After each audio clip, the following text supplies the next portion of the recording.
বাংলাদেশের সবচেয়ে সুদর্শন পুরুষ এ নাকি, মানে আশ্চর্য বিষয়। আমি তো এতদিন জানতাম এ একজন মেয়ে মানুষ, মানে তৃতীয় লিঙ্গের আমি এরকম জানতাম। তো আজকে আমার ধারণা পাল্টে গেছে।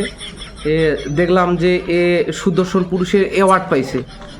আসলে কে অ্যাওয়ার্ড দিল ভাই একে?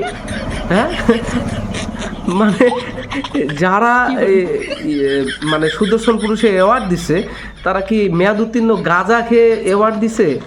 দেখছেন আপনারা সেকুলারিজমের যে মানসিকতা, মন মানসিকতাটা দেখেন আপনারা।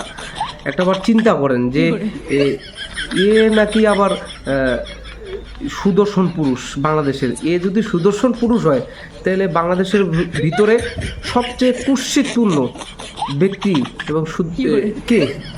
আশ্চর্য বিষয়, মানে মাথা আমার খেলে না। আজকে আমি নিউজটা দেখে যে আমি থমকে গেলাম ভাই, কি আমার তো ধারণা পাল্টে গেল। এ সুদর্শন পুরুষ, আমি তো ভাবতাম এতদিন এ মেয়ে ছিল, মেয়ে না অথবা নয় তৃতীয় লিঙ্গের কেউ ছিল, এইরকম আমি জানতাম। তো আজকে আমার ধারণা পাল্টে গেছে।